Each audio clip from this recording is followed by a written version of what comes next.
Postman Pat, Postman Pat, Postman Pat, and his black and white cat. Early in the morning, just as day is dawning, he picks up all the post bags in his van.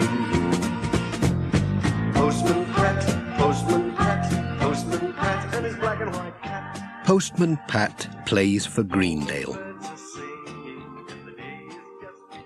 Just by Greendale Church, there is a nice flat field. In winter, Alf Thompson's sheep nibble its grass. In summer, it is the Greendale cricket pitch. Alf takes his sheep up on the hills. Miss Hubbard comes with the mower to cut the grass, and Peter Fogg comes on his tractor with the big roller to roll it flat. All summer the games go on. On Saturdays and Sundays the people of Greendale come to watch and have a chat under the shady trees. One summer, Greendale began to win. They beat Natland, Kendal and Levens, one after the other. Ted said, "If we go on like this, we'll be county champions." Greendale went on winning. Pat said, "We'd better go into training for the big match. You never know, Ted might be right." So every evening after tea, they practised hard. Pat practised batting in the field behind the barn. Miss Hubbard bowled and the twins fielded. When the ball went into the long grass, Jess could sniff it out. Ted and Peter practised in the field by the lake, throwing catches to each other.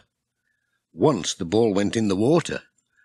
Dorothy Thompson waded out in Alf's big Wellingtons and fished it out. Reverend Timms practised bowling on the vicarage lawn and broke a window. Ted came the next day to mend it. "It's no trouble," he said. "We've got to win now." At last the big moment came. If Greendale could beat Pencaster, they would be top of the county. Miss Hubbard cut the grass, then she made some rhubarb wine. Mrs. Pottage, Dorothy Thompson and Granny Dryden knitted new sweaters for the team. Reverend Timms wrote a story about the team for the Pencaster Gazette. Alf and Dorothy Thompson cleaned the pads. Dr. Gilbertson oiled the bats with her best linseed oil. Sam brought a new ball from Pencaster.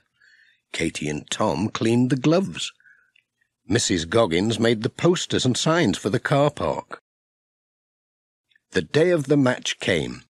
Greendale was full of cars and coaches and people. Everything was ready. The sun was shining. Pencaster went in to bat first. Pat was bowling. "Here's a special delivery," he said. He sent down a fast ball. "Out!" "And this ball will come first class." "Out!" 2 out in the first 10 minutes. Not bad. Pencaster batted well, but in the end they were all out for 250 runs. It was Greendale's turn to bat. Ted and Sam were first men in.